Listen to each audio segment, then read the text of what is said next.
60 seconds and counting. We are go for Apollo 7 at this time.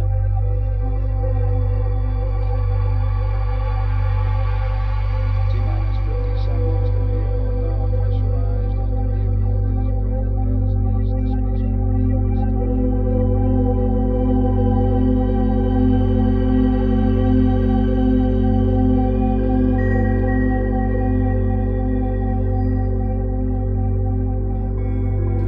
Alrighty, our third speaker of the day is among the world's leading researchers and historians on the UFO subject. He is the author of 2 volumes of History, UFOs and the National Security States, as well as an analysis of the future, AD after disclosure, when the government finally reveals the truth about alien contact. He has appeared on many radio and television shows, including specials for the History Channel, Sci-Fi, BBC, and elsewhere. Since 2012, he has hosted his own radio show. In his books, articles, and many interviews, he has analyzed the deconstruction of our political liberties as a result of the UFO cover-up, the possible nature of the non-humans themselves, what their presence mean for our civilization, why he believes the cover-up will end within our lifetime, and what is likely to happen after that. He has done some tremendous work on the subjects with deep and thorough analysis on the history of the UFO question. His work is very important to get a handle on just how many instances, encounters, sightings, and contact that the military around the world has had with these things, whatever or whoever actually is behind the UFO technology. His website is richarddolanpress.com. His talk today is called What's Up with the Breakaway Civilization? Please help me welcome Richard Dolan. Dr. Henrik, thank you. Thank you so very much. I'm going to try to speak as deliberately as I can. I know we have a little bit of an echo effect. Let me move this down here. I'm very happy to be here. So what is up with the breakaway civilization? That's a bit of an homage, incidentally, to the great Catherine Austin Fitts, who spoke here earlier today. She had a classic article called What's Up with the Black Budget. If you haven't read it, I suggest you go Google it and read it. It's great. I think of the UFO phenomenon as central to one of the great discrepancies of our era. I've been looking at this subject for about 20 years now. And it's filled with discrepancies. When you think about all of the ways in which it's significant to us, whether at a scientific level, what are these things? How do they zip around the sky in the way that they do? What can cause an object to zigzag and shoot straight up? That's pretty darn interesting. Or when you think of the political implications, that is, how is it that this phenomenon is being handled at certain levels which we don't normally have access to? That's a fascinating question. Statistics. If you were to go online and, whoops, let's move this down a little bit. I'm afraid that I'm blasting you out with, is this okay? Can you hear me like this? All right. If you go online to look for UFO sighting reports, let's say for 2013, the last full year, there's a couple of major websites you could go to, a few other sources that have some statistics on it. And for the US and Canada alone, for last year, you would find roughly 15,000 reports, 15,000 UFO reports for 2013, for just US and Canada. That's about 40 a day, 40 a day. And when one considers that maybe 1 out of 10 people, maybe if we're lucky, might report their sighting to some agency, you could easily multiply that by 10. It's not an outrageous assumption to think that there could very well be 150,000 genuine UFO sightings. Now, of course, they're not all alien craft or even TR-3Bs, but some of them probably are. What's the ratio of legitimate sightings? No one knows. No one knows, but it's a lot. There might be 15,000 legitimate sightings of truly anomalous activity in our atmosphere just in North America every year. It's quite possible. Yeah. Want to fix that up? All right. I'm going to speak a little more quietly now. No, okay. I just don't want to blast you out with the echo. All right, blast away. So maybe 15,000 genuine sightings a year. It's quite possible. Economic implications are profound, particularly when you factor in energy. After all, whatever these things use to move around, it's probably not petroleum. Right? And so that has tremendous implications for our global economic and financial structure. Philosophical issues, existential issues. What does it mean that there are perhaps some other agencies that are operating in our skies, in our oceans, in beyond the atmosphere? That's important for what we are as human beings. All of it, and personal. There are thousands upon thousands of individuals, many of you sitting here right now, who've had what you believe are intense personal encounters with some other, whatever that other is. This is a phenomenon that affects people at a very deep level. This is not trivial. So where's the discrepancy? Well, the discrepancy is that there's no love, there's no recognition from our mainstream culture. There's no recognition from our academic community. There's no recognition from our political institutions. It's a subject that gets no love, but it's significant. And that should tell us something right away. I look at it now as we're in a fence. We're in this little enclosed fence in our little worldview that we're all supposed to believe. But just beyond that fence, there is something else. And in fact, it's not just these other visitors, whatever they are, but there's an infrastructure beyond that fence of ours. It's unacknowledged, and I think it's quite vast. So I want to look into it. It's not just in the atmosphere. It's down here on the ground. It's, I think, below the ground, probably. And I think it exists beyond Earth's orbit. There's something very, very significant going on. Before I get into the really strange stuff here with you today, I'll just put out the obvious remark that a number of other speakers here have already been discussing. And there's really no need for me to go over the same ground that they've been talking with you about, but simply that there are multiple space programs operating in a clandestine manner. And think of it this way. A couple of years ago, there was the announcement that the United States, NASA was going to cease their manned operations in space, and all of this talk about the U.S. kind of shutting down its significant space-based operations and so forth. And that's a lot of nonsense. And it's nonsense because on a logical, practical basis, if the United States military establishment is going to continue to be the dog that has to pee on everyone's tree around the world and has to dominate this world in the way that it is accustomed to, it must dominate space as a theater of operation. There's no negotiation about that. Space must be under its control.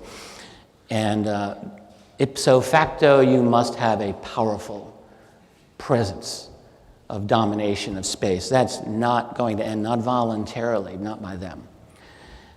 These multiple programs, I'm going to suggest, are a combination of traditional technologies and revolutionary technologies. And this point was made yesterday by both Mark McCandlish and Michael Schratt and others as well have been talking about this. So you've got your old-fashioned chemical technology that's still being used in one way or another, and you've got some very, very radical technologies, which I'll talk about. Back in olden times during paperclip, a lot of those German scientists brought over were involved in the creation of what was called the dinosaur program, which was very, very instrumental and had,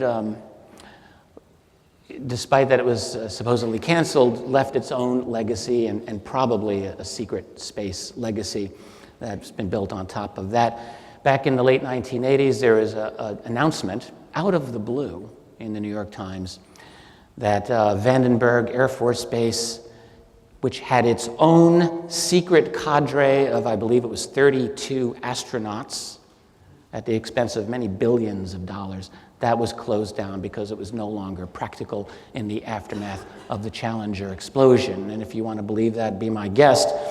These programs, in other words, they're canceled, quote unquote, after they've been in operation for some time when it's no longer convenient for people to think that these are still going on. But these things happen. We've got a number of instances in which clandestine space programs are hinted at or even acknowledged, and then they go away.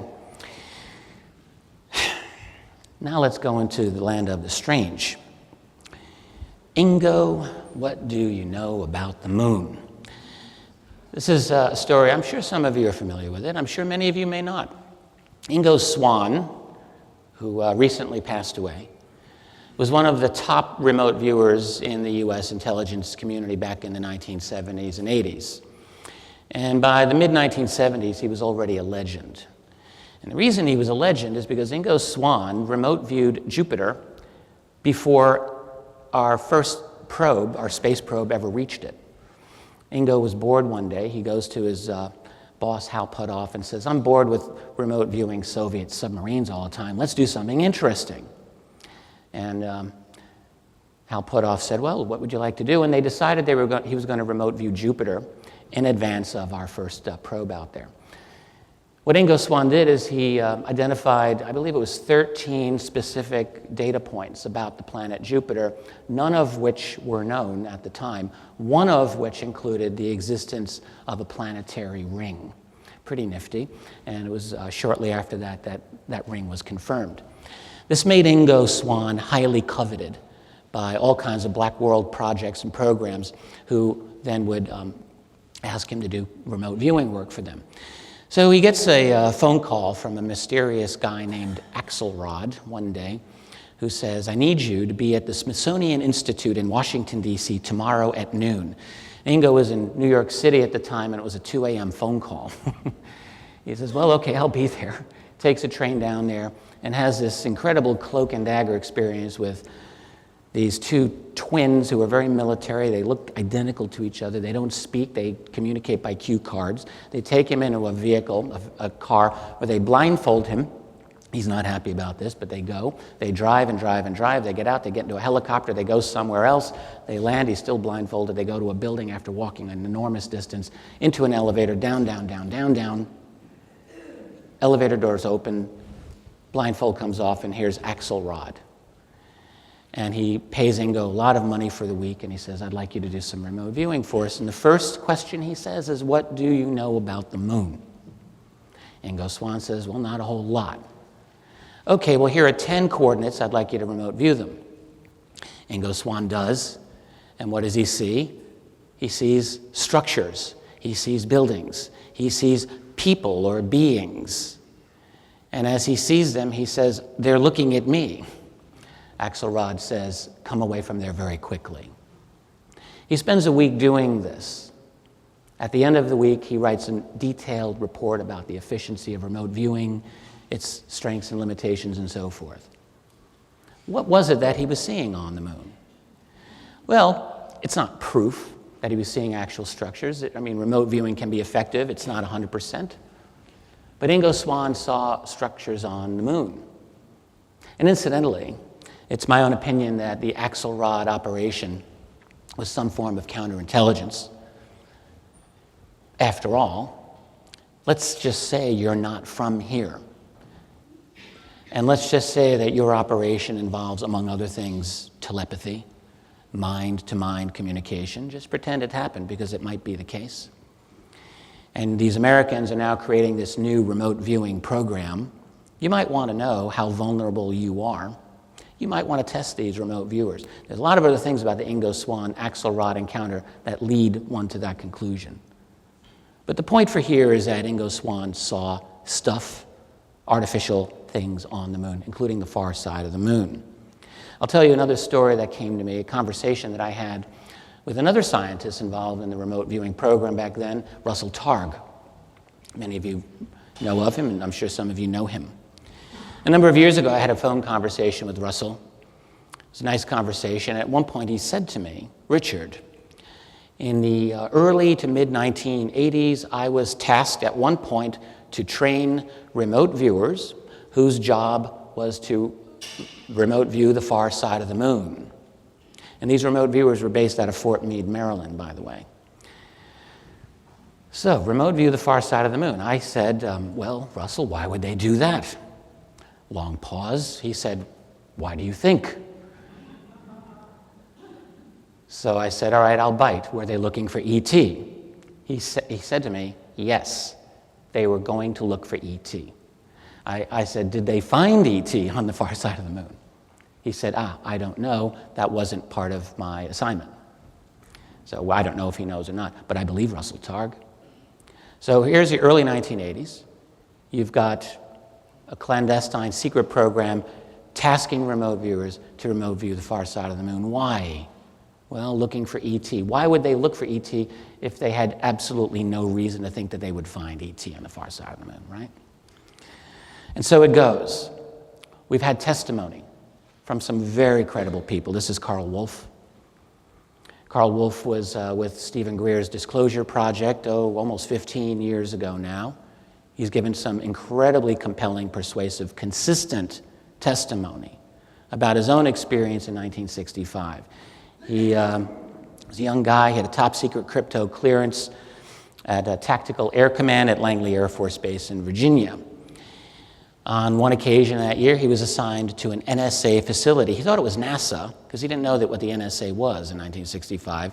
He thought they had said NASA, but it was an NSA facility to do some equipment repair. While he's there, he's talking with another airman about how they would obtain images, digital images, from the lunar orbiter. This is a totally new technology at the time. It was fascinating to him, and they're just chatting. And somehow, at one point, this other guy says, "Oh, by the way, we've discovered a base on the backside of the moon." Carl Wolf got frightened, and he's mentioned this many times in his interviews, because he knew he wasn't cleared for this information, and he thought, this is not a good situation for me. I can get into a lot of trouble. The guy then brings out the mosaic. You know how they take the satellite images strip by strip, and they put together this mosaic, and he's showing it to him. He's got it out there. And according to Carl Wolf, this mosaic showed all kinds of geometric shapes, towers, spherical buildings, something that he thought looked like radar dishes, large structures. And again, he was scared, and it took him more than 30 years to come out and discuss this in the late 1990s. We have the testimony of another Disclosure Project witness, Donna Hare, also equally compelling. She had a secret clearance, this is early 1970s, for a NASA subcontractor, Philco Ford, and was shown a satellite photograph of a distinct UFO, and had it explained to her that this technician's job was to airbrush any evidence of UFOs out of photographs for NASA before they were made public. She heard, this is secondhand, but seems to be legit, from other employees at the Johnson Space Center, that some of the astronauts had seen extraterrestrial craft on the moon. Now, this is in the early 70s, so the moon landings had taken place by then. She said, "I believe there were 3 of such craft on the moon when they landed." The code word for them was Santa Claus. And of course, this is very much in line with the story that is attributed to Neil Armstrong. Michael Schratt mentioned this yesterday. This came from the author Timothy Good. I spoke with Timothy about this personally, and Timothy told me about the source of this. This is a woman who's a friend of his. She's no longer alive, unfortunately. Tim said to me she was as rock solid as you could ever get, and she essentially eavesdropped on a conversation that Neil Armstrong was having at an event where this other individual said essentially, "So what really happened on the moon?" And Armstrong said, "Well, yes, we've been warned off." This is a paraphrase, but there were craft there. Enormous and menacing was the word he apparently used. Probably was enough to, put the fear of God in someone. So these stories keep coming out. They don't stop. A gentleman named Vito Saccheri, back in the late 70s, had read a book by a fellow named George Leonard, Somebody Else is on the Moon. In fact, Ingo Swann wrote about this same book. So in 1979, he goes with another engineer, friend of his, and arranged to go to Houston's NASA headquarters and asked to see moon photos. NASA had a check with Langley, CIA, and they said, okay, you can do it. It was quite a surprise. Strict rules, he was allowed 3 days, 8-hour days, no writing, no recording devices, and he would not be allowed to be left alone with photos. So what does he see? This is Sacheri's words. Obvious machinery on the surface showing bolted sections, a UFO rising from the surface and photographed directly above a crater. The unmistakable figure of a rectangular structure placed squarely in the biggest crater pictured, a perfect three-dimensional view. He also read a transcript from one of the Apollo missions. And the words, this is what they said. Houston, we've got a bogey at 2 o'clock. Roger that. Apollo switching to Alpha. Roll 8 degrees and begin sequence. Alpha and Bravo were two switching stations for secured or classified communications. So they continued the discussion on Alpha. And another mission, he reads, Mission Control, we got Santa Claus coming over the hill. Roger, Apollo, hold your fix, switching Bravo. Do you copy? Roger, Houston, Bravo link. So what if this is true? What if there's a presence on the moon of a group that doesn't appear to be us? Just what if? Because that's what it looks like. If it were true, that would be a very, very important thing, wouldn't it? It would mean that this space program that the world was undertaking would be running into some potential obstacles. A great unknown kind of confrontation could be taking place. Would they be able to tell the rest of us about it? That's a real tricky thing to do. You know, with a program with as much attention as the moon landing programs got worldwide, how do you manage the secrecy on that? So let's just keep going a little bit. I received, I've got a few accounts of the what seems to be an ominous nature of whatever it is that's here. That's Jimmy Carter. I'll tell you that story in just a moment. What we have are a number of cases, a number of instances where information seems to have seeped out to researchers or other people indicating that this is a grave matter. The researcher Donald Kehoe, retired Marine Corps major, he's really one of the most prominent people doing this back in the 1950s and 60s and into the 70s. Kehoe was a guy who had a lot of contacts. And one of them in the 1960s made it very clear to him and said, and this is a paraphrase, and I was looking for the exact statement, and I couldn't find it in advance here, but this did happen. He said to Kehoe, this is something that is so serious, this can never, ever, ever come out. This is beyond anything you realize. You have no idea how deep this is, how serious this is. The Jimmy Carter story. Now, this came to me directly from a gentleman, and I'll tell you a little bit about this gentleman. I don't want to give up his name at this point. He's a known guy, very brilliant man, extremely, extremely intellectually meticulous man who's got the right connections into the White House and at the highest levels of the American national security structure. And I had a series of long conversations with him. And one thing he said to me was, it was known to him for sure that Jimmy Carter did receive a briefing on the matter of UFO/ET in June of 1977. Now, this man did not know exactly what was told to President Carter. This is early on in the Jimmy Carter administration. He had just been inaugurated a few months earlier. But what he did know, he said, was that at the conclusion of that meeting, President Carter was seen at his desk, elbows on the desk, head in his hands, and he was either sobbing or nearly sobbing. Something deeply upset President Carter. What was that something? I speculated with this gentleman. I said, well, can we assume that he was told this was a very serious matter? He said, yes. I said, can we assume that he might have been told he doesn't really have a whole lot of operational control over this matter? He said, absolutely yes.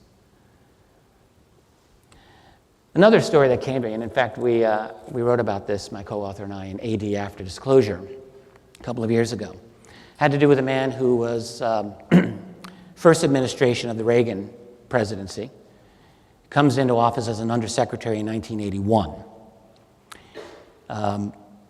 Shortly after he came into office, some very close friends of his, who had been friends back in California where he was from, visit him. And among them was a young man who was 19 years old at the time, close friend of the family, kind of grew up with this undersecretary's family. You know, they're very, very tight.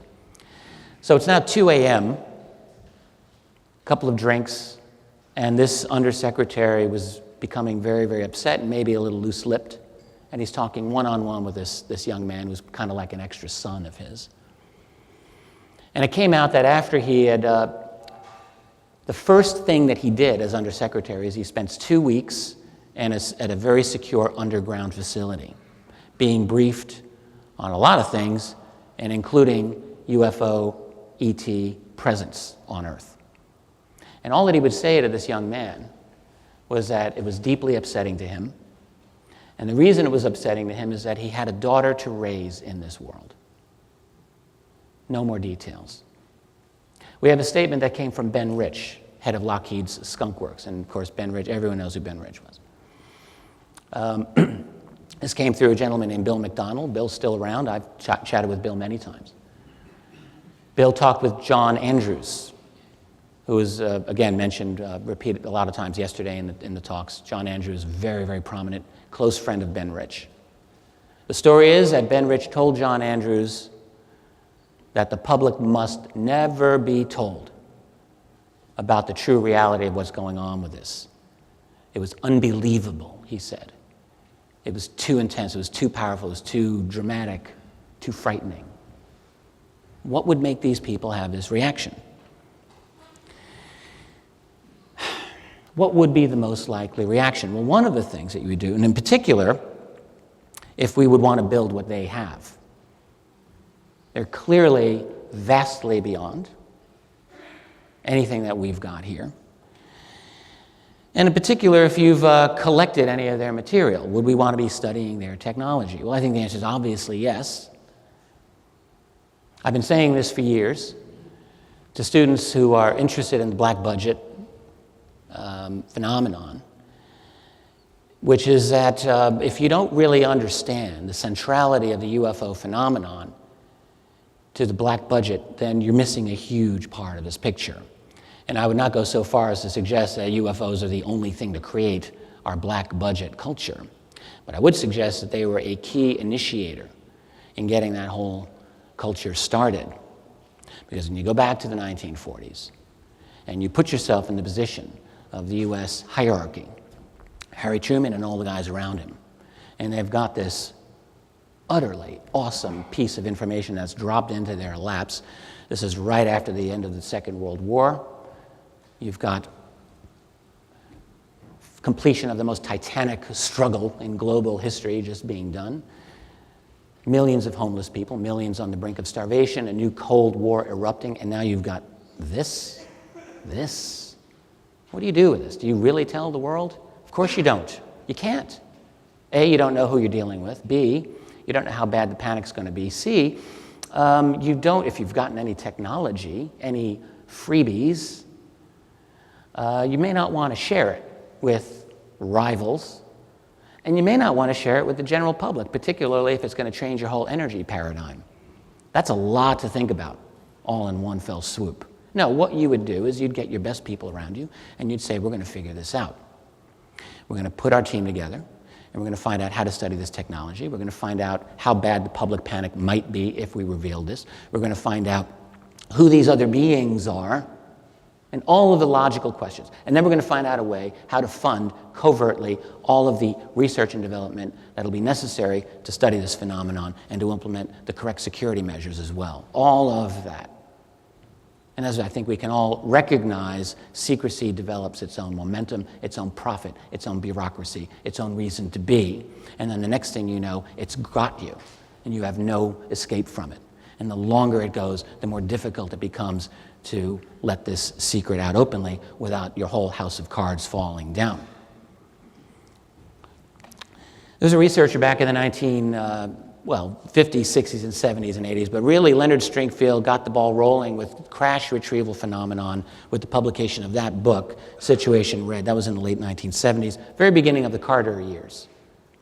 Jimmy Carter, by the way, of course, the first U.S. presidential candidate to openly admit that he'd seen a UFO, got a lot of news at the time, and in fact, a lot of people thought, this could be the opportunity for some real openness on UFOs. And Carter was asked a number of times as a candidate, if you're president, would you try to release any UFO data? And Carter said, yes, if I'm elected president, I will look into this as long as it doesn't adversely affect national security, et cetera, et cetera. So there was this hope when Jimmy Carter became elected that there might be some forward motion on this topic.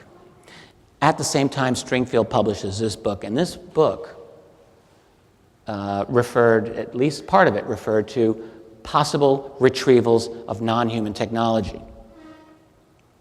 There's a lot more than just Roswell in this whole story. And in particular, in the late 70s, researchers started to collect them. And I think the reason was, first of all, Stringfield's book opened the door, and many of the people who came to him really seemed to have believed that President Carter was just about to make some kind of announcement anyway, and they thought, good, I'm going to come to you. And boy, did they come to Leonard Stringfield. Just a couple of these stories. Because I don't really think people have a full flavor of what Stringfield collected. And I know what this is like now as a researcher myself when people come to me with different stories of encounters that they've had. And Stringfield just became the clearinghouse. He was the magnet for a long time of some incredible stories. One, a retrieval in somewhere in the southwestern U.S. in 1957, not 1947. 4 humanoid bodies recovered with great difficulty. There was a doctor based out of New York City that Stringfield got to know fairly well, who talked to him about having autopsied an alien body, or bodies. One witness who said he saw 9 alien bodies at Wright-Patterson Air Force Base in the 1960s, 4 feet tall, was told that there were 30 such bodies at the base, that there was a craft at the base, and said at certain military bases there were mobile units in constant readiness to recover downed objects, downed UFOs, and on and on and on. There was one radar specialist, this is from 1953, this is a fascinating one to me, who told Stringfield he was shown a film of a crashed UFO from a desert location which showed the interior of the craft and dead aliens inside a tent. Now, if you remember the 1990s film of the alien autopsy video by Ray Santilli, which everyone said that's a hoax, that's whatever. What a lot of people don't realize is that these stories had been circulating for quite some time. That is, military people saying, don't know why, but I was shown this very strange film of an alien autopsy or of a recovery of a UFO with dead aliens. My own theory on this goes like this. Let's say I'm an officer and I'm in charge of managing this program, and every now and then I have to recruit and bring new people into my program to manage, to deal with this, highly sensitive subject. So I've got to look for my people, and I identify maybe a couple of people here, but I don't really know how they're going to react to this when they encounter the information. So we do a little test run. In the case of this particular guy who spoke to Stringfield, I think he failed the test because 2 weeks after he was shown the film, he said an officer on base came up to him and said, "That movie you saw, forget it, it was a hoax." The guy was totally mystified. That was 1953. In any case, there's a lot of these, lots and lots of these stories that Stringfield collected.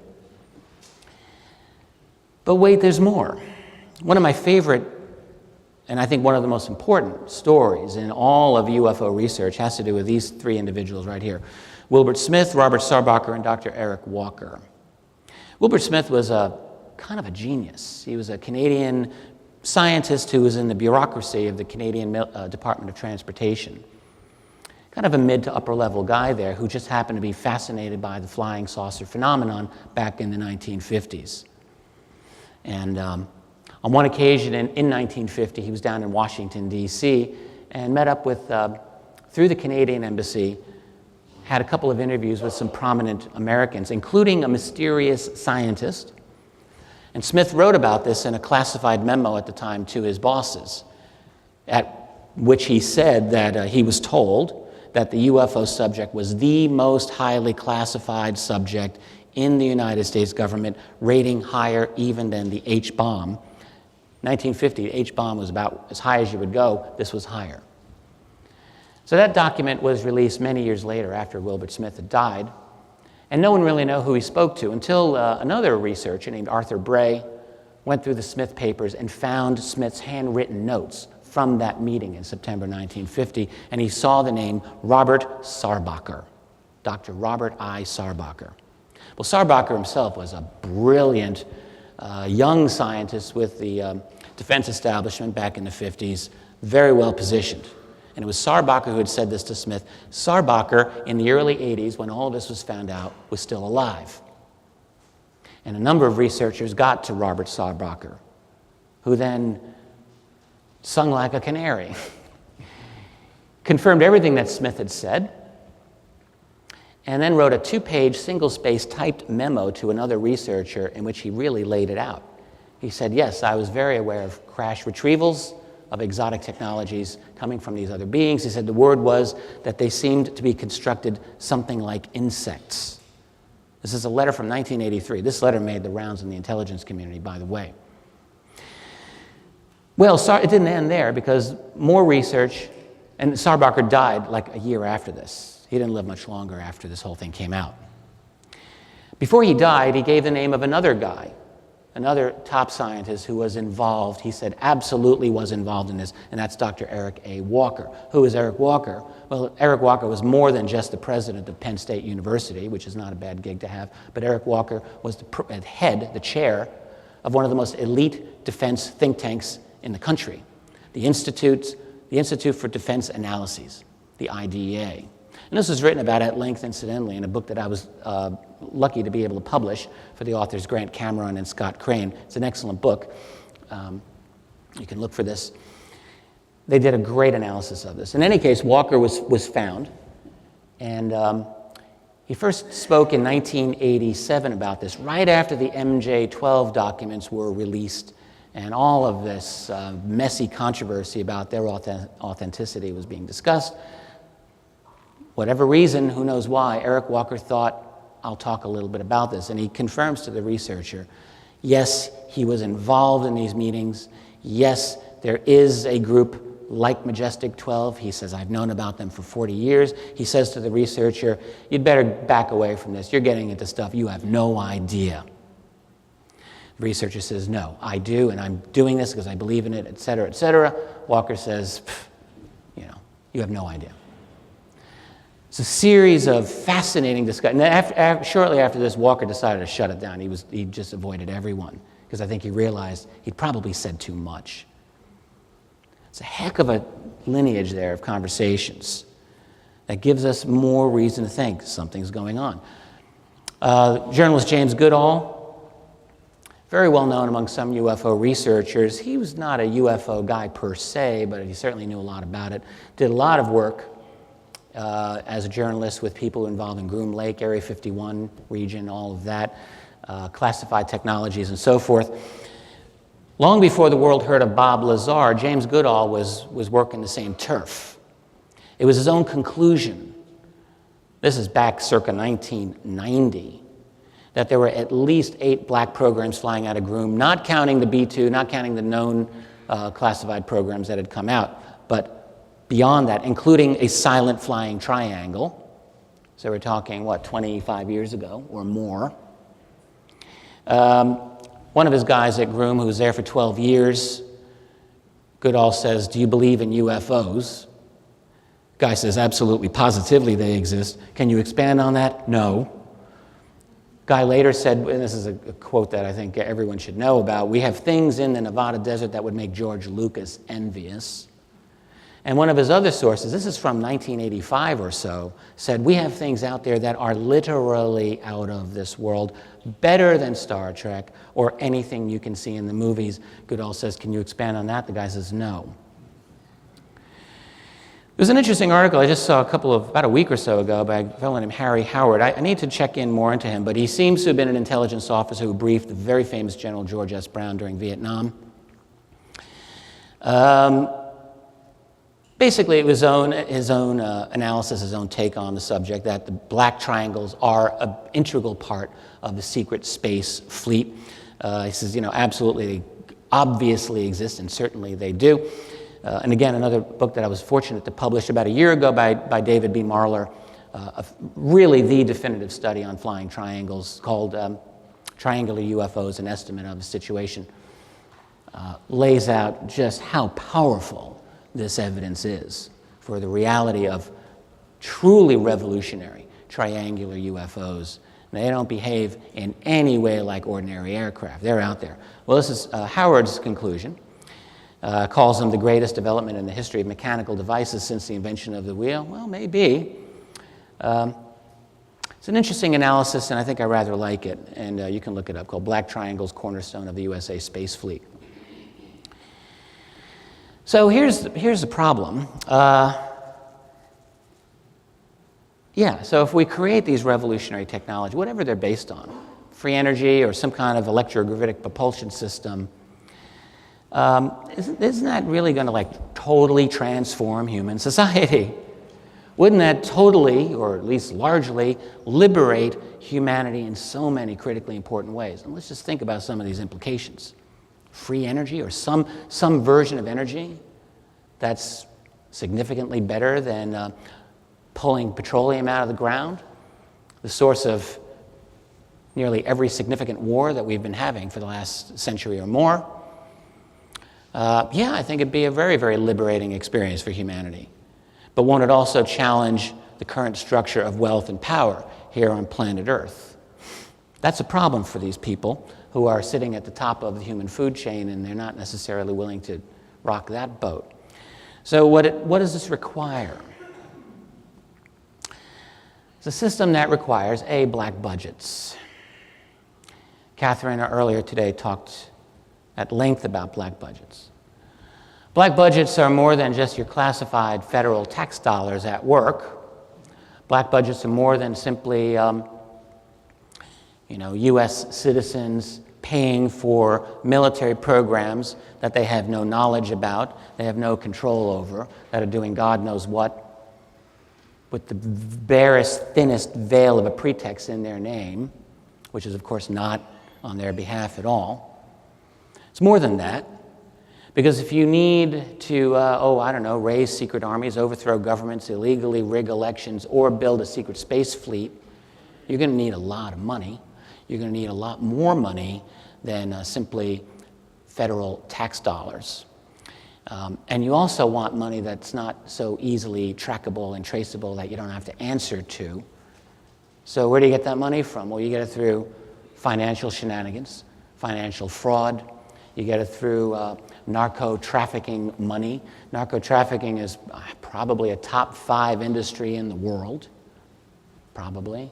It's right up there. Simply because drug trafficking is illegal doesn't mean that no one wants the money, because everybody wants that money. Everyone would like free money, particularly these agencies. I had a conversation with another gentleman. One day I'll put all these names out there. Some of my researcher colleagues know who I'm talking about. One gentleman who had a lot of knowledge of how a lot of this worked out, and made a very salient point to me, which was that first of all, the money going into these research and development programs related to this subject was enormous. He didn't give me a figure. But he said, think about this, no matter how enormous it is, the amount of money for the security on this program exceeds it by a factor of 7 or 8 times. So I'm thinking, well, what does that mean? This is a little more than guys with guns. We're talking, although that's part of it, we're talking maybe the construction of underground infrastructure facilities, the cost of managing and controlling the media, the cost of controlling political operatives that are prominent in the system. I could imagine that there's a lot of expenses going into this to contain this. So that was his insight.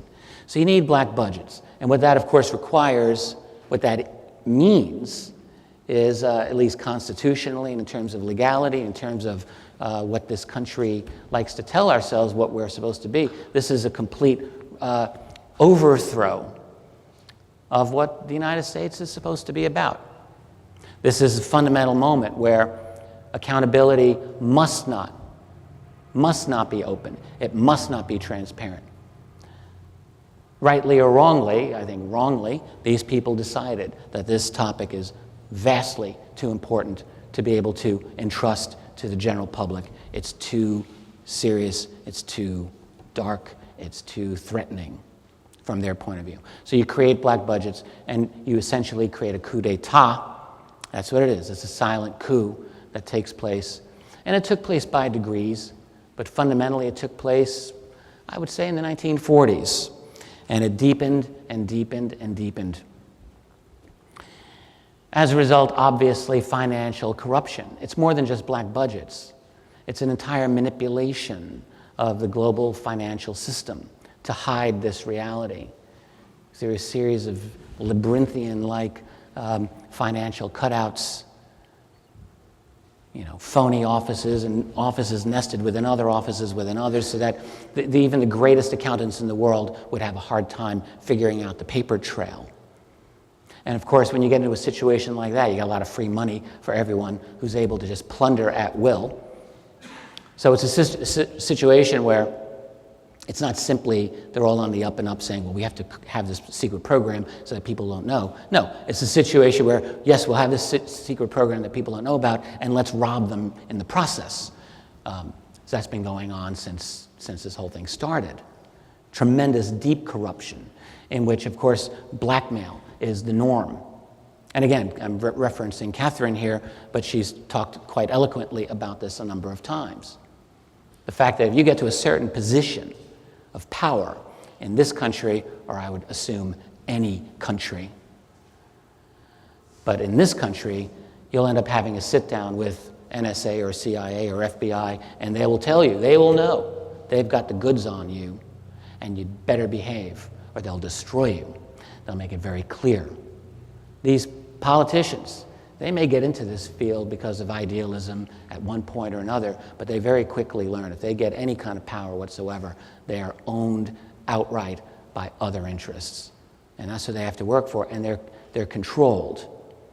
They're controlled through blackmail and through bribery and everything else that influences people. Political corruption. This whole system predicated on black budgets, financial corruption, political corruption. Classification of the technologies, holding our future hostage. So think of it this way. You've got a group of privatized, black budget scientists, security people. They control this radical technology that they are studying. This is really where I kind of conceived of the idea of a breakaway civilization. This is something that I mentioned first in UFOs in the National Security State's second volume about 5 years ago. I'm glad I coined that phrase, and I'm very gratified that other researchers have found that it's something worth following up on, and I'm very, very gratified that other researchers are trying to study the analytics and the structure of this. We need a lot of people looking into this.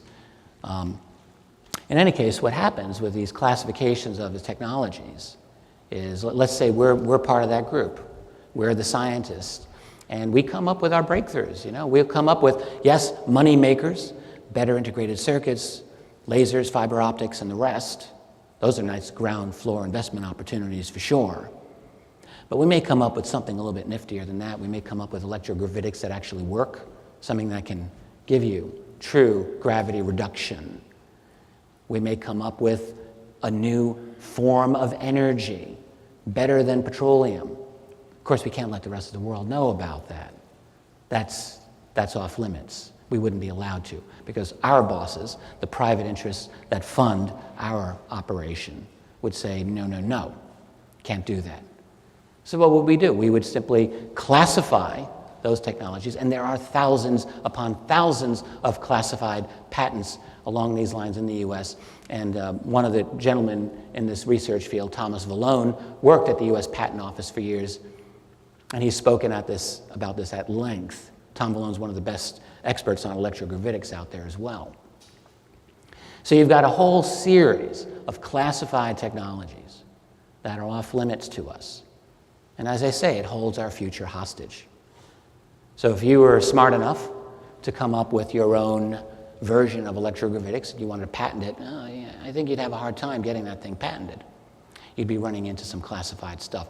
And incidentally, this is a key reason why there's now a movement. I'm jumping a little bit ahead of myself, but not too much. But a key reason why there's this global rush right now to solidify a transnational legal structure.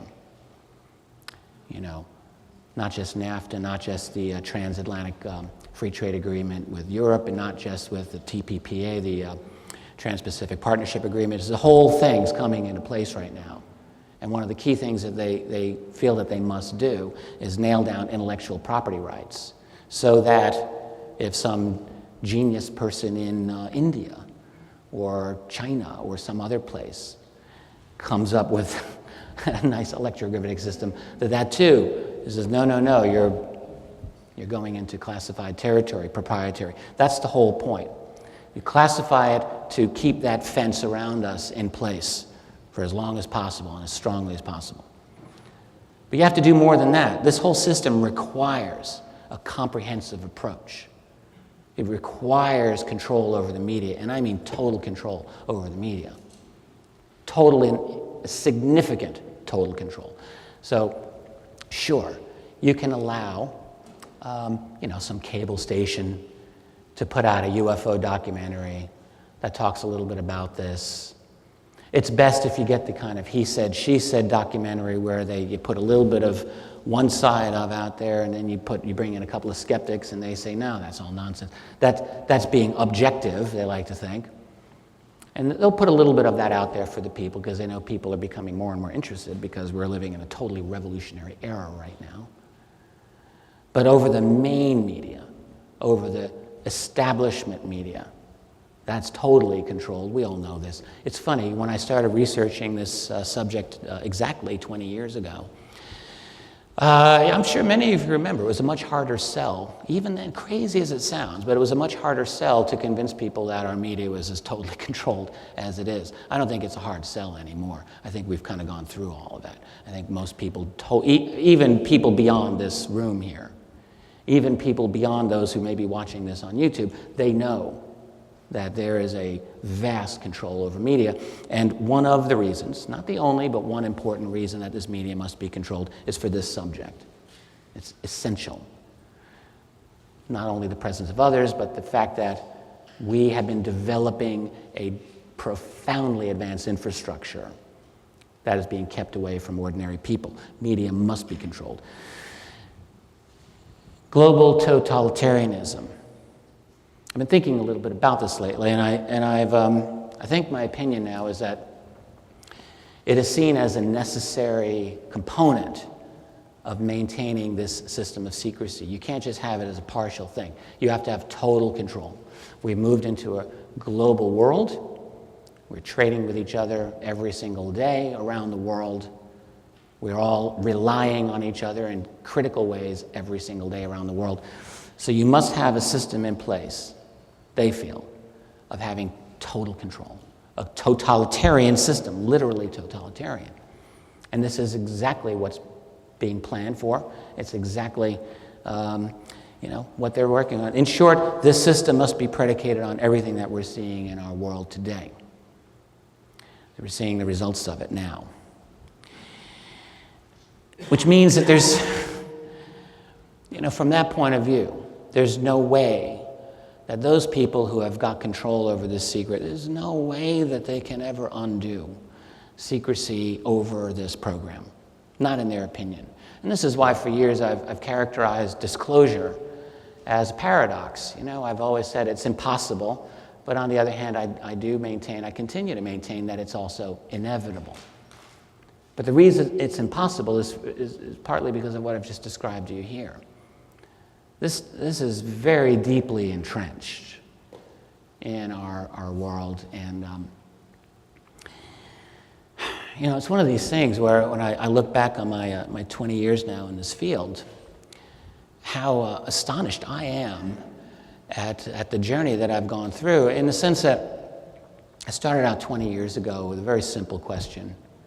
It wasn't even, are UFOs real? I wasn't even at that level. My question was so simple. It was this subject something that the national security community in the U.S. truly cared about ever? Because if they cared about it, why had I never read about it in any academic history book ever? I mean, why would that not be interesting? 1950, go back in time, you got the Korean War breaking out, you've got the end of the Berlin airlift, all of this Cold War drama, you got Harry Truman dealing with all of these problems, and then what, flying saucers? Were they actually interested in this? Well, it turns out, yeah, they were. And I thought, well, you know, wow. So that was that was the crowbar for me that just allowed me to pry open. That was the first level and the most important level. Before that, I was in as much of a conventional mindset as you know, many other people. I thought I was ahead of the curve because I had been reading, you know, Noam Chomsky, and I thought, well, hey, that's good for me. Yeah, well, you know, it was 20 years ago. But what happens, of course, is that one answer leads to a dozen more questions, and each of those leads to many more. So one of the immediate questions that I started with was, well, wow, if this was a concern, why was it a concern? Well, it turns out it was a concern because you have declassified documents. They're not arguable. I've talked about them in many other venues. There's no need to go into it here. You can look at some of my other lectures on YouTube, whatever, or other researchers. But there's an overwhelming abundance of declassified documents that make it crystal clear that there were violations of sensitive airspace over key American and also international bases going way back, all the way back. And if you were in charge of air defense over your particular sensitive base, which may have had nuclear ordnance there, which happened many times, and you've got objects hanging out there and zipping around and totally evading your best interceptors, well, yeah, do you think you'd be a little bit interested in it? Yeah, I think you would. And so would your bosses. So this we have. There's no argument about this. That's a fact. You can take that to the bank. But that led me further still. Well, my goodness, you know, if this is real, then what were their thoughts about what they were dealing with? Did they think this was Russian? Did they think this was a black budget American program? Well, all of those questions were asked. All the logical questions that you could think being asked were asked. They were smart people. Now, unfortunately, all that we have available to us officially are lower level declassified documents. We don't really have the highest level. Those are the ones that are blacked out or that don't even get released. What we have are mid-level, like secret, confidential, restricted, and they're interesting, and they give us a pretty good idea about what some of the lower rungs were talking about, and they were very concerned. And every time they came up with a truly radical conclusion, like, interplanetary visitors, the phrase of the time, they got shut down and dispersed. Obviously, those conclusions were not desired. Anyway, I'm digressing a little bit, but I just want to point out how strange this subject is. It leads to more and more questions. This, to me, and this is really why I just did my latest book, UFOs for the 21st Century Mind, which is really my attempt to encapsulate the whole field in something like a comprehensive way. And what you find is that this truly is the most revolutionary subject that you can imagine here on planet Earth. I think that it is. I think the UFO reality. And think about how this subject is handled within even the alternative research community at large. The UFO phenomenon gets kind of a strange position there, where a lot of alternative researchers, they're afraid to get into this subject. I've spoken to so many of them privately, and they're fascinated by it, but they will not go there publicly, because it's just too much. It's too much of a ridicule factor. It's too much of a distraction. It's too much. They get into the crosshairs of the media, and it's just too much work for them. So what does that tell you? Well, it tells you that this is the gold mine of the alternative subject. This really is it. This is the core. After Bryce Zabel and I finished writing AD after disclosure, it became obvious to us why this subject was enveloped in secrecy, because we realized when we looked at the implications of the end of UFO secrecy, it was obvious to us that this turns everything upside down.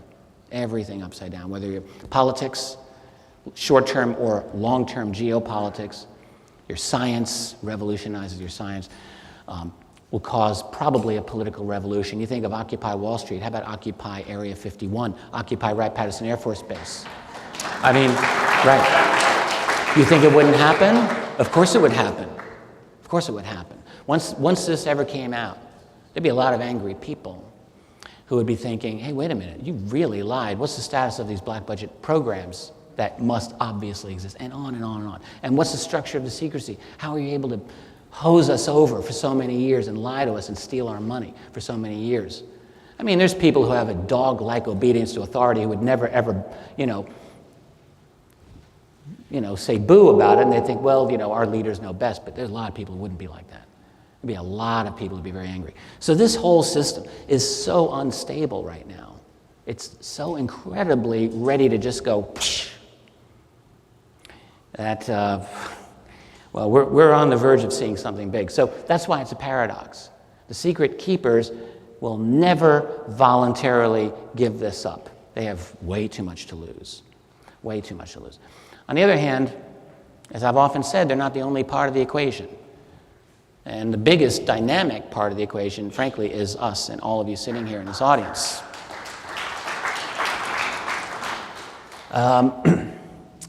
Like we know, power is never given, it has to be taken. And when people decide to take power, that's when real change will happen. We're seeing a dramatic shift culturally in relation to a lot of things in our society. But this one, I'm seeing it happen. I'm seeing a shift in general public attitude toward the subject of UFOs and a greater acceptance. And not simply from the general public, but also from a lot of intellectuals and academicians who are quietly, some of them are here, by the way, who are quietly interested and researching this and also making waves within their fields. There's a lot of change afoot. And, we've only had WikiLeaks for 10 years. 10 years. Because we couldn't have it more than 10 years ago, because our global infrastructure couldn't accommodate WikiLeaks. Well, we can now. It's like the field of dreams. If you build it, they will come. If you create the infrastructure, boom, there it is. And now we are in an era where people can grab digital data and throw it out there for the world, whether legally or not is irrelevant. It's irrelevant. People are doing it. And it's a permanent part of the structure of our world now. It's never going to go away. And what we really have is, what do people really ever want? The real war we're having is a war between forces for a global police state to control everything and the people. What do people want? People want one thing: they want to be free. It's the only thing we really want. We want to be free to do our thing. We're like water, and we're going to find our way to path around those restrictions. So when you have a situation where now, governments read our emails, we know that. Governments will find ways of dealing with us through intimidation and so on. People are resisting, and they are going to continue to find ways around this system. That's the true Cold War that's going on in the world today. That's the struggle. So I don't think this is totally a matter of faith on my part. I think that there's really genuine reason to believe that the people, we're not dead yet. I don't think we're ever going to be dead. So we're dramatically transforming our society now. What are we going to look like in 10 years, 20 years, 30 years from now in terms of new technologies, new ways for us to communicate with each other, share information? It's not a slam dunk, but it can happen. Oh, and incidentally, this whole system that's been created, this whole movement for a global police state, for global total control, who owns it? Well, not the president, not the national security staff. It's owned by the banks, it's owned by private interests who stand behind the whole system. And I really think it's fair to say that they are the true breakaway civilization. Yeah, well, you I say now, the idea of a breakaway civilization initiated with me, anyway, in a technological way. Basically the black budget world on steroids with exotic alien technology, presumably alien technology, tossed in. I talked a few times about a conversation I had with a former civilian scientist at NSA who said to me circa 1965, 64, that the NSA had a computer running at clock speeds of 650 megahertz, which, it's no great shakes today, but was 35 years ahead of the consumer market, which did not reach that speed till 2000. And in 1965, there were no personal computers anyway. So NSA was 35 years ahead on that basis of the rest of the world in computing power. You could see it that way. So now you toss in exotic technology. You toss in classification of those technologies, preventing people from getting, and that gets you into a breakaway civilization where you've got technology that's unavailable to anyone else. And that's really what made me think of that. But what's happening here? It doesn't, you can't stop with simply the technology. You got to see who's running it, who owns it. And as we can see in all factors of our political system, all of the power stands behind, we all know this. And it's with multinational banks. It's with those people who have the pinnacle, they're at the pinnacle of wealth and power in this world. Yeah, and they'll go to the Bilderberg meetings, and they'll go to, the trilaterals, and then they're in the CFR, and they go to Bohemian Grove and places like that. There's not just one place where they go. They're the rich country club. As George Carlin once said, it's a big club and you ain't in it. You and I ain't in it. So that's the system that they are putting in place. So within that whole scenario, you have to wonder, are there even discussions at that level about ever disclosing the reality of this insane reality that they are living in? A world in which there are these others, a world in which there's this incredible technology by us and by not us. Would they ever do it? Well, I think they do still have these discussions, and this is an interesting thing to ponder. Another conversation I had with a gentleman. This is the same guy who told me about the money going into these programs and the fact that the security is much more expensive than the scientific R&D. Well, the same man said to me, every 5 years or so, that was his words, there are meetings and discussions held at the highest levels of the political structure that bring this topic up. Should we disclose this reality or not? I mean, I don't think it's on like a schedule, like every 5 years, but he gave me this kind of like casual indication that it comes up every so often, maybe once or twice a decade, that type of thing. And in fact, this man had been on one subcommittee dealing with that, and even though he was a scientist, his subcommittee had to do with legal implications. Who knows why? They decided that, at least from a legal point of view, this was a nightmare. I mean, think about the lawsuits that would occur, even from just defense contractors. One defense contractor having access to ET technology, that's unfair trade practices, isn't it? That could be a nasty little lawsuit. I mean, that's such a mundane thing, but it was instructive, that they were pondering some of these issues. So anyway, the fact that this comes up every so often, I mean, my head reels at the thought. When you think about how explosive this is, you'd have to ask yourself, why would it even come up at all? Why? Wouldn't this just be permanently off limits? And yet it doesn't seem to be so. And the only reason I can think of is that this is a very, very powerful, pressure-filled reality. And I don't think there's any ruling elite in history that's ever been totally unified. Because there are always factions. And I think that there are factions relating to this subject as well, this most important, most revolutionary, transformative of subjects. A few years ago, back in 2008, I did a conference in southwestern Illinois near the town of Galena. Cool place, by the way, beautiful. Still retains a lot of its 19th century look. Ulysses S. Grant lived in Galena, Illinois. And my very good friend Sam Moranto organized an event there, and I was there. And one night there were a fellow with a couple of pairs of excellent quality night vision binoculars. So we decided we were going to do a night watch. And I was there. It was a really nice group of people. It was just a couple of hours, from 11 till a little after 1 a.m. Nice June evening in 2008. And I have to say, now we have, we may be doing some night vision here at this event, I know. I was blown away. I was blown away by what I saw. It was my first experience going through night vision in any kind of sophisticated way. And I couldn't monopolize the binoculars the whole night, although I wanted to, but we all shared. In 2 hours, I probably saw about literally 100 objects going through the night sky that I would not have been able to see with the naked eye. And I can't remember exactly now, but a very high percentage of them, a very high percentage of these were really strange things. So, objects, super high altitude, going at unbelievably fast speeds. These are not meteorites. These are not space objects. These were craft of some sort. Many of them were pulsating in a very rhythmical way, going at speeds that just astonished me. You've had for years and years, and again, Michael Schratt did a fantastic discussion on some of these types of advanced craft, what are often known as trans-atmospheric vehicles. I don't know, take you to New York to Tokyo in a couple of hours. Is it possible? Well, after that night, I thought, yeah, I think so. I think they're out there. There were objects that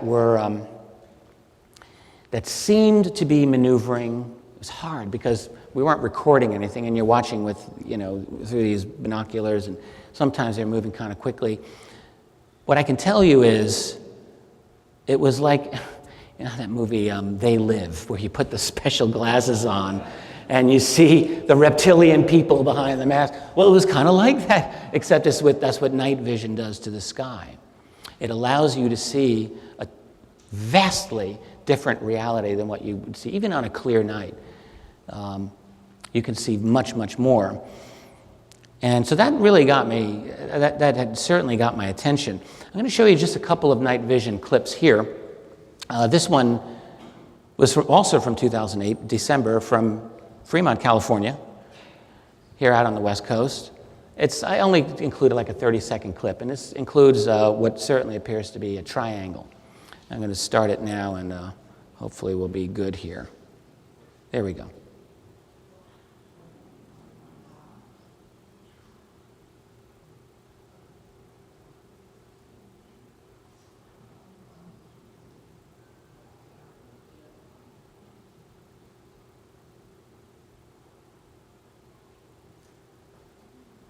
So I should chat with Mark McCandlish or Michael Schratt about what they think this is. If this is a TR-3 or maybe some other kind of triangular craft.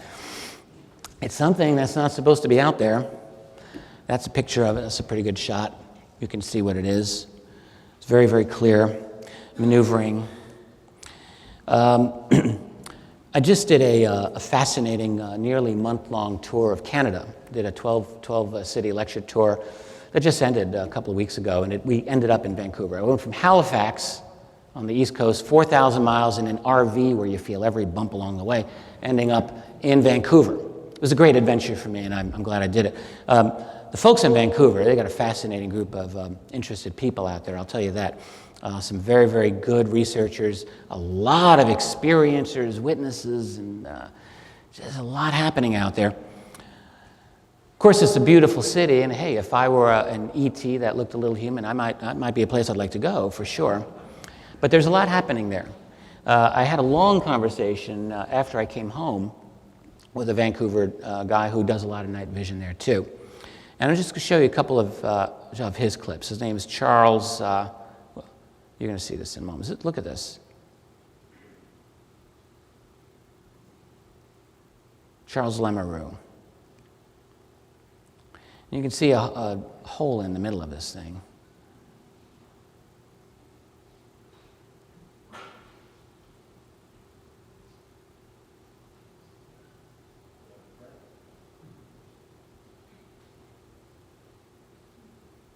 This is only visible with night vision.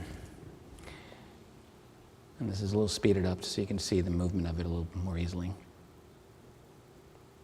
There you go. One more here that Charles shot. This is just from a month ago.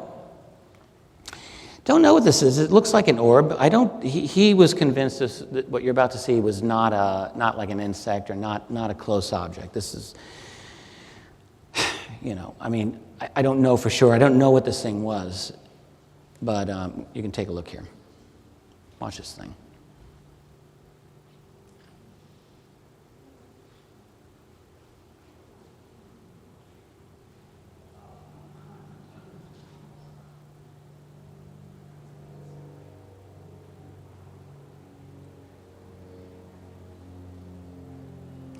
That's the end of that. The fact is, we have Ed Grimsley here, and Ed's very well known for doing night vision watches. And you go online, go on YouTube, you can see a lot of this. There's a tremendous amount of very interesting night vision shots of strange happenings in the sky. And again, I'm mentioning it here because it seems to me that it's a very apt visual, kind of a visual representation of the world that we're in. In other words, just on the other side of our apportioned field of vision of what we're allowed to see, there's this, it's an infrastructure. Is it ours or not ours? Well, my feeling is it's both. This is a research associate of mine, a friend, actually, who lives in central Arkansas. This lady's used Generation 3 night vision for a couple of years now, and she wrote to me. I'll just read it. She says, there are all kinds of craft up there. Military R&D drones, drone triangles, and even what she called a huge rectangular craft. She saw this in daylight. This wasn't night vision. She writes, I have seen these craft cloak. I saw one cloak over my house at treetop level, and I tell you, it could not be seen at all. And I was only about 50 yards away. I've also seen these drones from less than 30 feet, and there is no movement, no vibration, nothing. They look as though they are glued to the sky.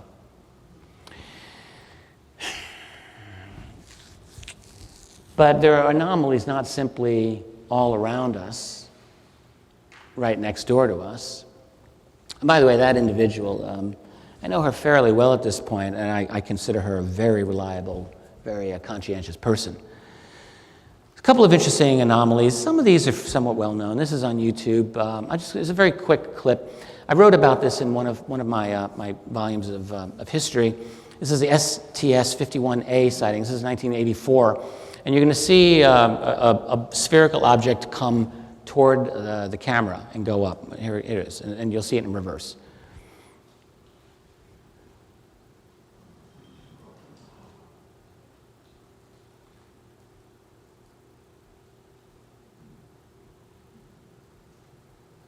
I've done my own analysis, such as it is, of this object, basically trying to measure it, the change in its size as it gets seemingly closer to the camera, and it does get larger. So the diameter of this thing does increase measurably from when it first appears to when it last appears. So it grows in its diameter as it gets closer to the camera, which tells me that this is something that's significant. It's not just some effect or some reflection or anything like that.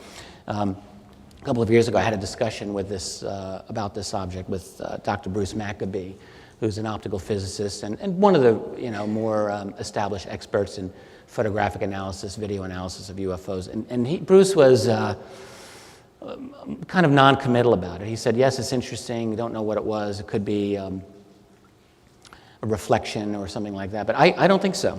I don't think it is. To me, I think it shows that it's moving directly toward the camera, and it's something. And by the way, in addition to simply video evidence, there's a tremendous amount, or let us say a good amount, of observational evidence coming from American and Russian astronauts, cosmonauts, over the years. Quite a few of those stories. This is one. This is a real head scratcher. It's from the STS-140 mission from August 2005. This was on the website of the late Jeff Challenger. I knew Jeff. I met him on one occasion. He died, unfortunately, in 2007, very suddenly. Jeff had a disability. It was hard for him to get out of the house, and he spent really his whole many, many years pulling down NASA video and recording it and then analyzing it. And he had a website. In fact, I need to re-upload it. I have permission to host his site. It was called Project Prove. I'm doing a whole website revamp myself this summer, and I'll have his back up, and you can look at this again and many others. But look at this clip. This is from the STS-114 mission, August 2005, just 9 years ago. Watch this thing. You can see something do a U-turn. This is sped up a bit from the original, just so it doesn't take you forever to watch.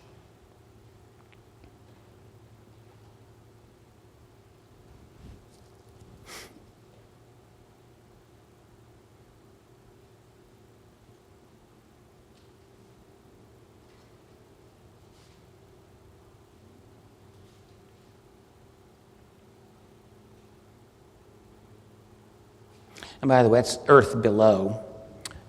You'll see the bottom, the horizon of the Earth, the edge in a moment there. This thing looks like it just turned around. Just turned around in space. What does that? Is that something that we can make? Maybe. Ours or not ours? That's a question. And I can't answer all of these. You know, some people offer their opinion on what percentage of UFOs are man-made and not man-made. I don't know. I would confidently argue that at least a large portion, are not man-made. Let me get my water here. What percentage? I don't know. I think the farther back we go in the sightings history, probably the larger that percentage is. I mean, we've had, going back to the 1940s and 50s, there were a number of very well-recorded sightings of objects. We're talking 1950, 1949. I've got 10 minutes. Great, thank you. Going at ultra-high speeds, ultra-high altitudes. It's kind of a reach to see some of these as human technology. I guess it's possible, but there hasn't really been a whole lot of strong evidence, in my opinion, indicating that we had these breakthroughs that early on. Not seeing it, personally. Now, today is another story. So I don't know what the percentage would be. I think that there's a substantial infrastructure on both sides of it. But this phenomenon gets even stranger than, lights in the sky and space-based observations and people on the moon and what have you. My own research has gone into I've encountered some strange stories, I guess I'll just say that.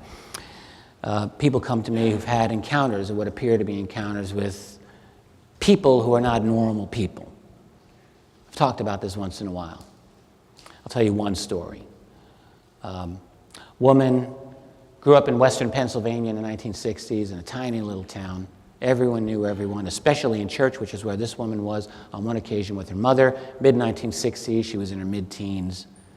And she sits down in church, and this blonde couple, male and female, sit in front of her, and she says they were the most unbelievably beautiful people she'd ever seen. They wore the most incredible blue fabric that she had ever seen. She said, I looked carefully at the fabric. I'd never seen anything that fine and that incredible. And she's like, who are these people? They're the most obvious standing out people in this whole church. And she said no one was looking at them. Why was no one looking at them? So she was fixated on them all through church, right? All through Mass. And then she said to me, and I heard them in my mind having a conversation. And she said, one thought to the other, well, we appear to be fitting in pretty well here. And then the other one thought back, yes, except for the girl behind us who can hear us. Yeah, this lady, by the way, came to me with her husband, and she was like a sweet lady. She was, almost 60. Normal life, seemed to me. And she just said, look, this is a totally puzzling experience I had. It didn't end there. So she got a little nervous after she heard that, and she didn't hear them anymore after that. So maybe they shut it down, whatever they did. She couldn't hear them thinking after that. And then Mass finally ended. And they were like in the middle of the church. And this couple got up and out, and they were gone fast. ahead of the crowd somehow. And she had this moment of bravery. And she said to herself, I'm going after them. And so she gets out of the church, out of the aisle. And her mother, like all parents, totally oblivious to all the important things going on, says, get back here, young lady, where do you think you're going? And she just goes. And she pushes her way through the crowd. And she gets to the front of the church, and she sees the couple. And they've gone across the parking lot. They're going over this hill. They go down this hill. So she trots up ahead to catch up to them. And she gets to the hill where they were, and she sees them now across a field. And they're moving fast to this wooded area. And she starts down the hill, and then she stops dead in her tracks because she sees a third figure there that scared the heck out of her. She said to me, do you remember the character Lurch from the Addams Family TV show? She said he looked just like that guy. Very tall, unnaturally tall, very gangly, thin, black hat, black suit, and she stopped. She's like, I don't want to go near this guy. So the blonde couple walks right up to this tall guy, like a tall man in black, basically, past him into the woods. He turns around, he follows them into the woods. That's her story. I had a very similar story told me by a retired Air Force colonel, PhD, and I'll just only give you the bare bones of this one. He was with his wife and a friend of theirs who happened to be kind of like a psychic, or they felt was a psychic. They were on having fun in Vegas at a casino. He was not on work time here. And the psychic grabs him on the arm and says, stop, stop. And she points to a blonde woman and says, she's not normal, she's not like us. And he looks over at her, and she's described as this like extremely beautiful woman wearing incredible clothing. Of course, it's Las Vegas, and you would see this, right? But there was something different, something different. So the wife and this psychic friend go down the escalator. They're getting out of there, they're afraid. He's watching her for a moment. And he said to me, he's telling me the story on the other side of the country from where this Pennsylvania lady was. He says, I heard her in my mind. And she turned slightly, and he heard her thinking into his head. She's basically like a cop on the beat saying, nothing to see here. What do you think you're doing? Just go about your business. And he's startled. He's like, what is that? And then she's joined by this equally beautiful blonde man, equally well-dressed. They're obviously together. And they start walking toward him, and he's thinking, great, I'm going to talk to them. I'm going to say something. I don't know what it's going to be, but I'm going to say something. Well, they walk right by him. He says nothing. He gets behind them on the escalator as they're going down. And he hears them, he says, this is a conversation, thinking to each other. They're not talking. And the conversation is essentially, yeah, he hears us. No big deal. He's not part of anything important. Just ignore him. He'll go away. That's the end of it. And then they get to the bottom and they just leave. A lot of other stories I've encountered from people who have had, it's very clear that they've been observed. They've been monitored. There's this clandestine infrastructure that's out there. Who are these people? Well, let me wrap this up. I'm only got about 5 minutes. This is what I think is happening. This is my current state of the union, as it were. I think we had retrievals of exotic technologies and bodies. That is, I think that they are extraterrestrial. That's my assessment at this point. This was very important. This had to be kept absolutely secret at all costs. Necessity for absolute secrecy, the creation of black budgets as a result, creating secret technology programs that become a runaway system that goes private. The best way to keep the secret is you privatize it, you make it proprietary. That makes it impervious to government requests and all of that. It's off limits. And by the way, private world's where the money is. That's where the power is. They're the people who control the political institutions anyway. So it all goes private. We all know that. Creating illegal and really criminal financing of the programs. That's all necessary. Creating what we would call a breakaway civilization, both in terms of technology and in terms of legality. Because what they're doing, they're breaking away from our entire national legal structures around the world. They're creating a transnational system on behalf of the very, very top few corporations and financial powers for their own benefit, so that they are not answerable to you or me or ordinary people. They are answerable only to themselves, and they're going to be controlling this technology for their own use. And they're going to control this knowledge for their own power. In partly a desperate attempt to catch up to whatever these other beings are. My feeling is the arrival of these others, at least in our open conscious awareness, is such that this was considered by some of these people to be a very grave challenge to the whole structure, the whole ball of wax here. And what they're trying to do is desperately try to catch up. Whether they are actually able to catch up or not is another thing, but this is the attempt. hiding all the breakthroughs, energy breakthroughs, propulsion breakthroughs, and much more. Things that would liberate this civilization of ours in so many critical ways. I mean, just imagine what we would be able to do with electrogravitics out in the open. Imagine what we could accomplish with something like clean, free energy. Just think about that, how that would absolutely, totally transform our civilization in ways that we cannot even possibly imagine, except that it would free up humanity in ways that are just, would be off the charts, off the charts. So what they have is a paralysis, disclosure paralysis, let us call it. One gentleman who very clearly was a legit black budget kind of insider wrote to me a few months ago and said, look, you know, your thoughts on disclosure are well and good, but you have to appreciate just the seriousness of disclosure to these people because they're all terrified of criminal proceedings against them. It's like the number one thing. To have immunity from prosecution is a prerequisite for anyone talking. And by the way, getting Congress to move on this is, I mean, that's a nice thing to do, but I have a feeling we're going way beyond Congress. That colonel who had the experience with the blonde beings in the Las Vegas casino also did a deathbed interview about 10 years ago with a man who was apparently a Roswell, an original Roswell military recovery person back in 1947, who is now dying at 10 years ago. This colonel interviewed him and said at one point, it's really a shame that you're not able to tell the world about your experiences. Wouldn't it be nice if there was a presidential executive order to liberate you from your oath of secrecy? And this dying man almost chuckled. He said, it would take a hell of a lot more than a presidential executive order to liberate me from my oath.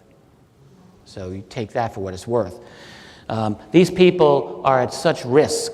They know how serious this is, and they know how vulnerable and exposed they would be if this whole thing were opened up to them.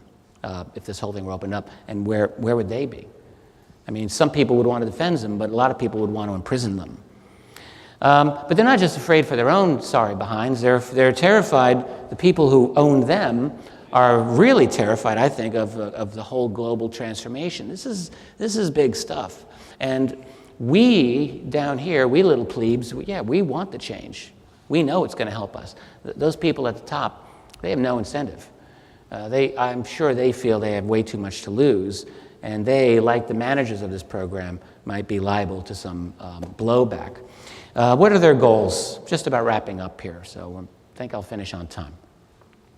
They want to formalize this structure right now. This is a big, important part of their agenda.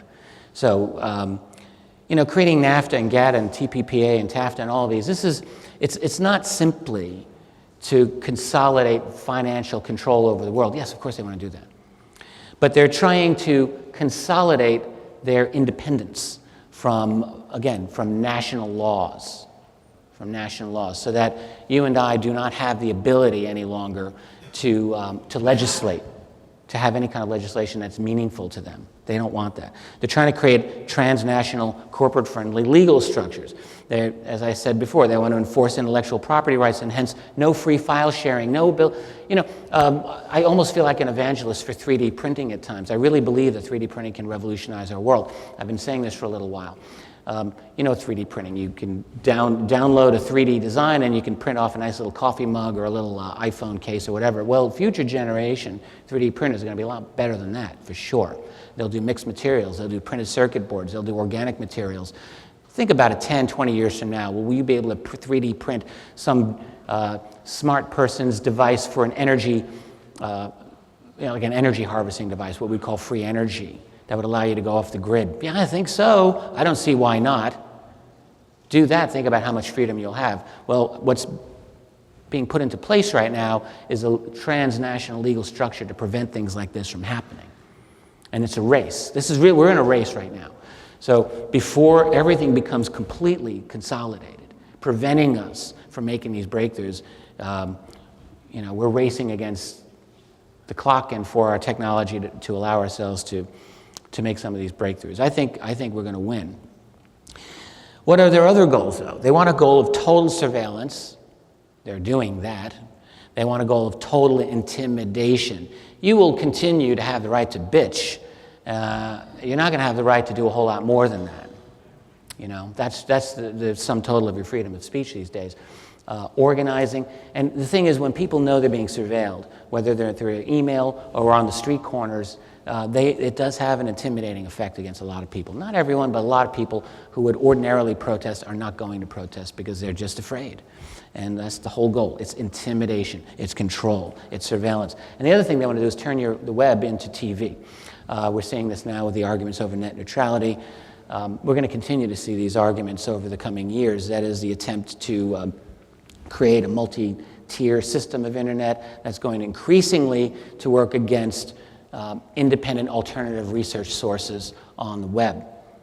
You know, they're not going to eliminate it all at once. They're just going to squeeze them out bit by bit, year after year, and they're going to attempt to make it more and more difficult through this type of harassment, so that then your web, you turn out like Yahoo News, that is news for Yahoos, basically have the latest Miley Cyrus twerking scandal, whatever.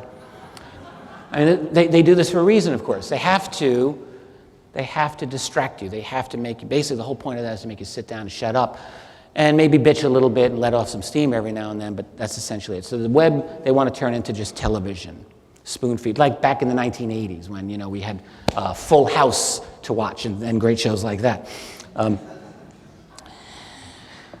before there was a web. So they want to maintain total control over global intellectual life. That's not an outrageous statement. That sounds like, what a big thing he's saying. It's not. It's not over the top to say this. They want total control over global intellectual life. That's what totalitarianism is. That's what this whole secrecy over the UFOs is just a big umbrella term for all of this that we're dealing with. We're talking about others, we're talking about a breakaway civilization, we're talking about something that's so transformative that they must control it, and to control it, the only way they can do it is to create a global totalitarianism, control every aspect of your life that matters. And beyond that, I believe, I fear, and I think they may be trying, down the road, some version of what we might call class-based transhumanism. You know what I mean. We're at a point now where we've got total control, or we're getting total control over genetic material, genetic manipulation, DNA, moving into an age of advanced nanotech, an age of advanced artificial intelligence. There's a lot of potentialities here that no one could dream of even 10 years ago, including the creation of a super race. It's really not, I mean, there are people, they've got to be thinking about this. So, I mean, they're already creating it now, basically creating dumb-dumb America, dumb-dumb Canada, dumb-dumb Europe, with programming, fluoridation, toxins in the water, all the things that dumb us down. They're already doing that, but I think what would be ideal for them is to formalize that, where you literally will have a race of people who've got longer lives, more intelligence, better physical strength, and then a race of people maybe who don't have those things. It sounds truly nightmarish. It is nightmarish. Is it possible? Yes, of course it's possible. And just, you know, it's not happening yet. But this is the kind of nightmare world we could be moving into. But I don't think it's necessarily going to go that way. I think this system is inherently unstable. I think this system is inherently ready to just go down. It's on outrageous thievery. It's on outrageous injustice. It's built on a total unsustainable model. We're seeing dramatic changes in our own society. Can this be like France before the revolution? Can this be like Russia before the revolution? The answer is yes, it can be. I'm not saying it will be, and I'm not saying go do it. I'm saying it can be. And the other thing is with disclosure, there's no easy way to do this. There's no easy way to ease into the truth here. This is such a dramatic, upside-down reality that we're living in that if this stuff comes out in any way, you know, it's not going to be easy. It's not going to be gradual.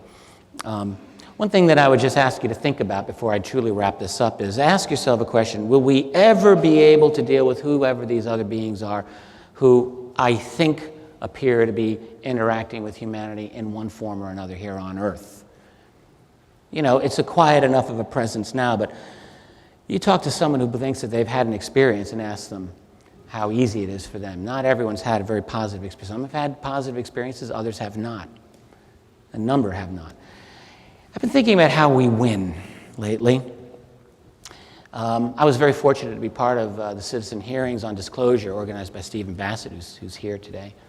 That was a great honor for me. We got to speak for a week in front of 6 retired members of U.S. Congress about the profundity of the UFO phenomenon. And you could see over the course of a week how these people really transformed in their own opinions about this subject. I could see it.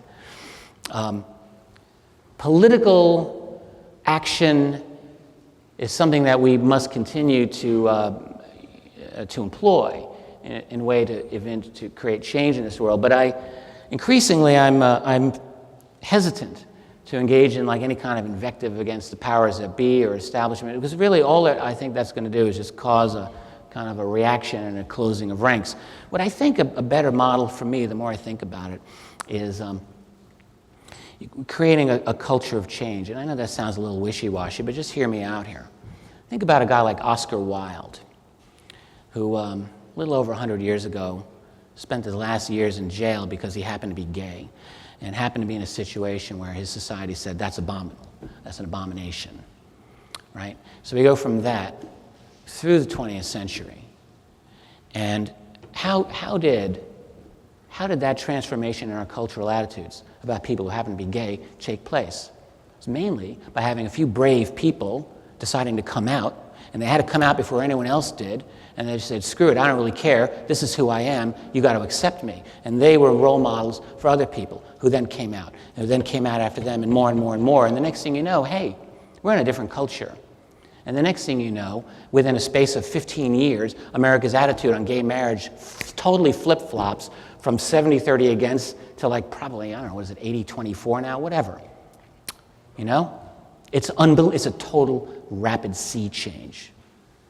That is the most profound level of change. And we are right now in a period of cultural change on a lot of matters, including this one. I've seen it myself over 20 years. I've seen this change. So what I believe is it's actual personal bravery more than anything else that will create this change. It's having things like this on YouTube. It's having groups of people getting together and talking about this in ways and liberating themselves mentally and emotionally and showing the way for other people to liberate themselves mentally and emotionally. In Rochester, New York, where I happen to live, I've been an active member of a UFO meetup group for the last 6 years. It's like my extra family. I love those people. And we have 50, 60 people minimum every month, and we get together, and we bring new people in all the time. And I think this is I think meetup.com is a great website, a great idea, and you yourself can start one wherever you live. It's a great way to kind of create a center of gravity, as it were, and to give yourself a sense of community, which is absolutely necessary if you're going to make cultural change. It's one thing to talk to people on the web, but as you're seeing here at this event, there's a totally different experience when you're face-to-face with somebody. It's totally different. And it's energizing. And we have to have that because we're not robots. We're human beings. And we need that emotional connection to other people to create true change. We need that sense of community. So for me, Meetup is a good one. And meeting people at conferences like this is also very, very effective. Remember that there's 3 stages that every new, radical, revolutionary, transformative idea goes through, right? First, they ridicule you. Then they attack you. And then they say, oh, yeah, we knew that all along. And I think that's right. Another thing that I feel we have to remind ourselves doing is, to the extent that it is reasonable for us, to the extent that it is feasible for us, is not to participate in this type of criminal system that is trying to have total control over us. So do not participate in the mainstream 24/7 propaganda mind job that's being done on you when you turn on your television. Just don't participate. Don't participate in the kinds of ritualistic forms of control like these the election cycles and the presidential this and that and the other thing. This is a system of control. Don't participate in a kind of obsession over your local sports team and the Super Bowl and the World Series. I mean, like I love baseball. I grew up playing baseball, and I love the game. But it's a different thing for me to play it than to watch it in some corporate-dominated media setting, because all it does is it just grabs your brain and goes and rips it out of your head. Don't do it. Don't do it. Don't do it. If you have... Thank you. I have 2 kids. They're in their late teens now. I homeschooled my kids for years. And I'll tell you, that was a lot of work, but it was the most rewarding thing I did. And I've got 2 young people now who have their own minds. and they know, and they're not, my son's Miley Cyrus knowledge is a little lacking, but he's a genius, and my daughter's an off-the-charts amazing young woman.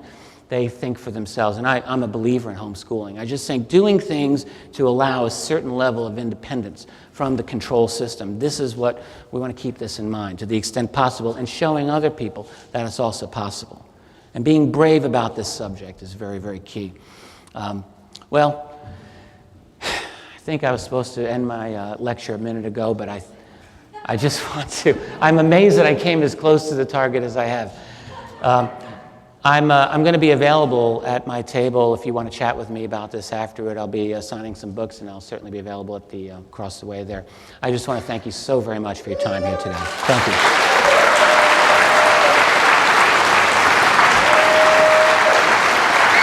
Thank you. Oh, thank you. Great. Thanks. Should I get this down here? Thank you, Richard. Great stuff. Listen, ladies and gentlemen, we're just going to take 10 minutes, short break, get some air. We'll try to get some air in the hall here, okay? We'll start up in 10 minutes, though, right from now, so be here on time. We'll start without you if not.